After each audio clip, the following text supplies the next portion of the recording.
pula kayaknya banyak bicara. Assalamualaikum warahmatullahi wabarakatuh. Waalaikumsalam warahmatullahi wabarakatuh. Alhamdulillahilladzi an'amana bil iman wal islam wa nusalli wa nusallim ala khairil anam sayyidina Muhammadin wa ala alihi wa sahbihi ajma'in. Rabbi shrah li sadri wa yassir li amri wa hlul 'uqdatam min lisani yafqahu qawli, amma ba'd. Yang saya hormati pada Ketua Musola Al-Kausar Noksan yang sudah masih insyaallah. Yang saya hormati kepada Ketua Masjid Al-Kausar Noksan yang mudah-mudahan selalu diberi kesehatan. Amin. Dan mudah-mudahan selalu terus diperpanjang jabatannya. Amin. Insyaallah. Ada sesuatu baru lagi gitu. Tawadu. Dan yang saya sayangi, saya hormati, saya ini teman-teman sekalian dan sekalian pengurus Musola Al-Kausar Noksan yang mudah-mudahan dirahmati Allah Subhanahu wa taala. Amin. Alhamdulillahirrahmanirrahim. Pada malam hari ini kita bisa bertemu kembali ya.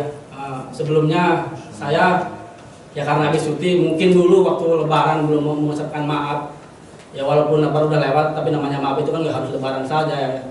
Namanya saya baru ketemu lagi ya. Ya saya mohon maaf sebesar-besarnya bila dulu sebelum saya cuti ada kesalahan, saya mohon maaf sebesar-besarnya. Sami. Ya. Gong. Kosong iya. Sebetulnya ya saya kan habis cuti, jadi nggak banyak ini, saya cerita saja ya. Jadi kalau Tasya kan ustadz yang pintar gitu. Saya cerita sekilas habis cuti saja saya gitu ya. Jangan pribadi. Hah? Tenang saja. Bahkan kalau nanti pribadi ada yang kesinggung. Masalahnya ada yang nggak boleh cuti. Jadi yang merasa nggak boleh cuti jangan tersinggung. 2-0. Jadi kan kalau habis cuti itu segar, fresh gitu kan. Masalah. Habis Jungjung ini turunin. ketemu keluarga ya kan? Ketemu anak, seger istri, ketemu semuanya. Alhamdulillah. Masya Allah. Benar. Jadi lancaran lah gitu. Ya. Ini ngomongin cuti dulu, jangan entry dulu. Belum. Gitu. Lagi doanya jangan entry, udah. Soalnya mungkin kalau bisa mah gitu kan, cukup sekali kalau bisa mah. Kalaupun takdirnya balik lagi, mungkin udah takdirnya. Dibutuhkan di Noksan kan begitu. Masya Allah kan. Jadi jangan kalau balik ke sini jangan terus harapan, mungkin ditakdirkan balik lagi. Di sini dibutuhkan tenaganya, pikirannya kan. Ya kan? Jadi jangan terus harapan gitu. Nah iya, jangan itu aja kan ini. Mungkin tenaganya dipakai di sini, pemikiran dipakai di sini, jadi jangan putus harapan lah gitu. Kalem pokoknya. Ya pokoknya cuti itu nikmat lah gitu. Iya benar. Nikmat bukan ketemu semua orang-orang yang kita cintai. Luar dalam pokoknya. Benar. Wah terbayar lunas. Luar dalam nikmatnya. Iya 3 tahun. Ya kan kita nggak bertemu maksudnya kan gitu kan. Yang awalnya banyak kenangan gitu kan sama semua ya saudara. Tapi itu kesenangannya. Ya kalau dibicarakan banyak sampai kayak detail-detail lah gitu. Iya. Tapi ada di sisi lain yang saya sedihkan. Yaitu ketika berkumpul dengan orang-orang yang berzikir, berkumpul dengan pengajian, tidak ada seperti ini. Saya sedih di situ. Di dalam kebahagiaan saya ketemu keluarga, ketemu orang tua, ketemu semua teman-teman, tetapi ketika saya ingin kumpul seperti ini tidak ada. Di kampung saya, tapi nggak tahu. Ini di kampung saya cerita di kampung saya. Jadi saya nggak cerita di kampung lain, nggak tahu. Mungkin ini gambaran mungkin kan. Iya, di situ saya merasa gimana gitu. Di situ saya merasa sedih gitu.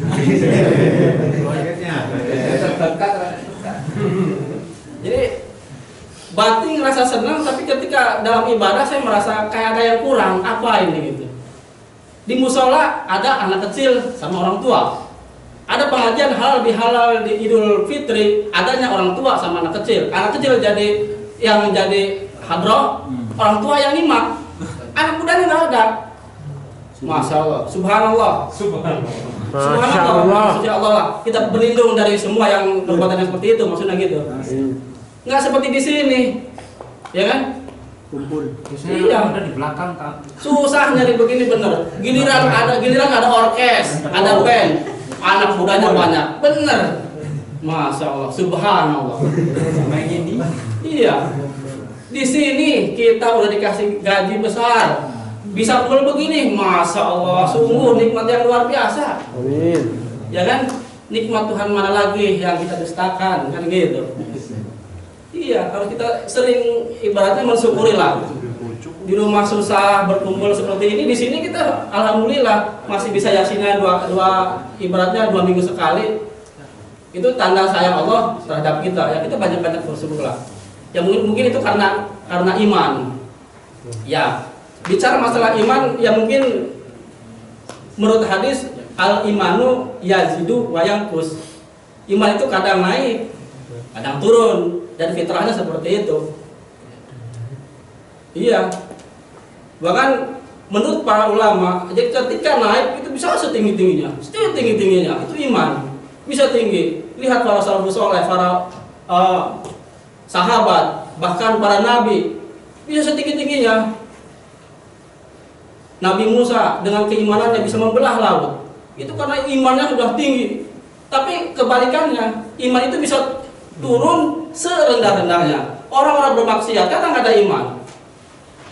Jadi kita yang istiqomah, Rasulullah SAW bersabda, apabila iman seseorang sedang naik, itu pasti akan mudah melakukan atau melaksanakan ibadah apapun. Itu karena sedang naik, akan terasa nikmat apapun itu. Semua ibadah yang sunnah, semuanya. Tetapi apabila sedang turun, minimal yang wajib jangan ditinggalkan. Jadi Nabi kita bersabda seperti itu. Jadi ketika kita lagi turun, minimal yang wajib janganlah ditinggalkan. Kalau lagi naik sih nggak masalah kan? Enak bukan? Semuanya ya nikmat, lezat gitu kan kayaknya. Kalau Masya Allah, iya, sholat tahajud aja gak masalah. Kalau ini nikmat banget. Mau puasa Senin Kamis, nikmat. Tapi ketika turun itulah. Turun. Ya istilahnya ya syukur-syukurlah, daripada turun mendingan kita istiqomah saja. Ya mungkin istilahnya ini cerita keinginan saya gitu, ketika di rumah dalam keadaan senang, tapi di sisi lain kok ada yang kurang gitu kan. Ya mudah-mudahan lah kita di sini dengan sering berkumpulnya gitu kan, karena iman naik turun itu ada penyebabnya. Iman yang menyebabkan kenaikan iman salah satunya ya mungkin banyak lah ya, yang saya pelajari saja gitu, yaitu mempelajari ilmu syar'i. Jadi ilmu syariat yang berdasarkan Al-Quran dan hadis. Jadi tidak sembarangan. Itu akan menaikkan iman. Jadi kita banyak tahu apa sih hukum ini, apa sih hukum itu. Tahu, itu yang menaikkan iman. Oh iya, ini begini. Oh iya, jadi iman kita terus naik. Selanjutnya banyak mengetahui asma Allah, asmaul husna. Jadi kita tahu Al-Fattahu yang maha membuka segalanya, Ar-Razzaqu yang memberi rezeki. Jadi kita tahu Allah itu yang memberi rezeki, ya Allah. Jadi kita berusaha, karena Allah memberi rezeki, kita berusaha meminta beribadah gitu. Dan yang selanjutnya yaitu membaca sirah kenabian, sirah Nabi Muhammad SAW. Karena beliaulah sebaik-baiknya tauladan. Karena dengan sering membaca sirah Nabi itu akan menaikkan iman kita. Karena banyak teladan di situ, karena banyak pelajaran di situ. Kemudian banyak mencari cerita pengalaman para sahabat. Lihat para sahabat Umar, Utsman, Ali, keistiqomahan beliau dalam agama itu akan menaikkan kita. Dan faktor yang menurunkannya itu ada dua. Maksudnya internal dan eksternal. Maksudnya internal itu ada di jiwa kita, ada di dalam tubuh kita. Ini yang menyebabkan turunnya iman kita. Internal itu internal di dalam tubuh gitu ya. Dalam. dalam. In. In. Bahasa Inggris. Iya. Hah? Mantap. Kalau bahasa Koreanya apa? Aneh. Mantap. Internal. Jadi yang menyebabkan turun iman itu ada dua, internal dan eksternal. Yang internal diantaranya kebalikan dari tadi itu kan mempelajari, itu kebalikannya. Internal itu ada kebodohan. Kita ini bodoh, nggak tahu ini, nggak tahu itu, oh ini hukumnya apa ya, nggak tahu. Itu yang menurunkan iman kita. Zakat gimana ya? Akhirnya nggak zakat, turun iman, ya kan? Mau berbuat apa nggak tahu, semua akan turun. Itulah kebodohan. Makanya kita harus belajar, jangan sampai bodoh. Jadi kebodohan ini ada di dalam kita, itu yang menyebabkan turunnya iman. Internal. Awas aja. Hati-hati, jangan internal. Oh gitu, internal. Selanjutnya kan kebodohan. Kemudian di internal di diri kita juga menyepelekan ibadah, menyepelekan atau enggan. Kita kalau mau ibadah itu enggan, menyepelekan sesuatu. Misalkan di sini kan di Korea ini rata-rata makanan itu mengandung babi. Tapi kita menyepelekan, alah di Korea ini biarin lah, nggak tahu ini. Itu kan itu hal sepele, kita menyepelekan. Padahal itu, masya Allah, sungguh nggak apa-apa. Iya, menyepelekan ibaratnya ibadah itu bisa menurunkan iman juga. Karena apa yang kita makan itulah yang akan menghasilkan ibadah kita. Seharusnya kita peduli, oh iya di Korea ini makanannya banyak babi, apa yang harus kita lakukan? Kita cek, kita bisa baca kok, ada nggak detigoginya kan gitu. Itulah penyebabnya, itu menyepelekan ibadah. Itu akan menurunkan iman. Ya, paham? Jadi jangan sembarangan lah. Dia deci ande, detigogi ande, haram. Semua haram nanti bul. Ya itu diantaranya kebodohan, enggan atau ogah, menyepelekan lah. Kita sepele saja karena enggan lah, udahlah gitu aja. Jadi harus teliti, harus teliti lah dalam ibadah. Itu akan insya Allah akan menaikkan. Jangan ini. Selanjutnya, yaitu di antara yang internal lah ya, yang internal. Yang ketiga, maksiat. Kita selalu berbuat maksiat. Ya mungkin kalau maksiat saya yakin insya Allah lah di sini enggak lah ya. Ya kayak ya judi, loto lah ya. Mabok, botol hijau. Spray hijau, apa sih botol hijau? Apa ya? Saida. Di sini saya aneh ya, itu mungkin kayak udah jadi ibaratnya icon apa lah. Iya. Oh, bawa botol hijau nggak gitu kan? Apa kecap saya gitu. Kecap ireng. Iya, saya pulang ke rumah katanya bawa botol hijau nggak? Botol hijau. Mereka kecap juga hijau botolnya. Ya, yang ketiga itu kemaksiatan. Jadi badan kita selalu berbuat maksiat, mendorong ke maksiat. Itulah yang akan menurunkan iman serendah-rendahnya. Maksiat, pokoknya hindari maksiat. Pastilah, tahulah maksiat yang dimaksud maksiat itu pasti semua tahu lah ya. Jadi kebodohan yang akan menurunkan kebodohan, keengganan, nggak peduli, menyepelekan hal yang kecil, jangan disepelekan. Itu akan berakibat turunnya iman. Dan yang sekarang yang eksternal, tadi kan yang internal, yang bisa menurunkan iman. Sekarang eksternal. Ternyata eksternal itu musuh kita sendiri. Siapa musuh manusia?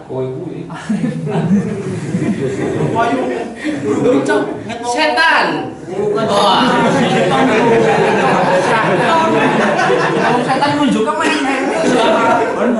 Bapak memangnya terpampangnya Kebetulan, itu kebetulan. Jadi eksternal itu di luar, jadi nggak di tubuh kita. Emang setan itu kita maksudnya di luar, enggak ini gitu ya. Setan. Pertama yang menurunkan iman kita eksternal adalah setan. Karena setan selalu mengajak kesesatan, selalu mengajak ke kufuran, kesesatan lah. Itu setan. Makanya hati-hati musuhnya setan. Dengan a'udzubillahi minasyaitonirrajim dan banyak-banyak beristighfar. Karena dalam satu hadis dengan seringnya kita beristighfar maka setan akan menjauh. Kita sering istighfar, selalu mohon perlindungan kepada Allah. Yang kedua, eksternal. Yang pertama adalah setan. Yang kedua adalah hubud dunia. cinta dunia. Jadi misalkan kita lebih pilih lembur daripada pengajian, misalkan, ya kan? Wah, iya, rumah ini jangan hidup manong kan gitu. Kita akan turun. Di mana ada pengajian kita milih hidup manon, itu akan menurunkan iman, akan menurunkan. Karena nggak ada pembelaan, nggak ada kemantapan kita ibadah. Tapi kalau kebalik, kalau kita milihnya pengajian, insya Allah itu akan menaikkan iman. Karena kita lillahi ta'ala, harta mah ada yang ngatur kan. Tapi kalau ibadah kan penghambaan pada Allah, insya Allah akan menaikkan iman. Dan itu pasti.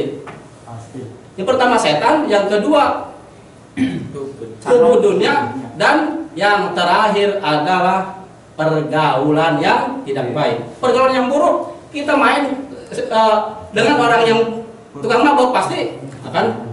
Kita main dengan orang yang suka judi pasti dia akan judi. Main internet gimana ini? Nah itu makanya gitu. Bahaya. Jadi kita harus hati-hati bisa memilah dan memilih siapa kawan kita. Bukan lu topengmu. Gitu. Bukan Jadi lain di mulut, lain di hati. Lagi sama gua. Hati-hati gitu ya. Ya mungkin udah jam 11 lewat. Mungkin itu saja sekilas dari saya. Ya itulah ini ya cerita cuti saya juga. Yakinlah istilahnya di sini kita harus banyak-banyak bersyukur. Di rumah di Indonesia yang atur saya cuma di kampung saya lah pokoknya. Begini itu susah nyari. Ada lagi anak kecil, orang tua, laki-laki, kok udah berbengek. Anak mudanya, aduh pada nggak ada saudara. Yang ngajen orang tua juga. Di sini yakin kita udah dikasih coba event manon berapalah banyak coba gaji, kita bisa masih berkumpul, masya Allah. Sungguh kenikmatan yang luar biasa. Kita banyak syukurilah. Makanya ya minimal yasinan kita hadir istiqomah, amin. Amin. Itu yang akan pasti menaikkan iman kita. Pulang-pulang insya Allah semuanya akan sukses. Amin. Dengan izin Allah, amin. Amin. Ya mungkin sekilas ya kita ini lagi iman bisa menaikkan iman. Ada faktor yang menurunkan iman. Mungkin itu saja dari saya. Kurang lebihnya mohon maaf karena semua salah itu datang dari saya dan sempurna itu milik Allah. Mungkin itu saja dari saya. Bila kami wal hidayah. Wassalamualaikum warahmatullahi wabarakatuh. Waalaikumsalam.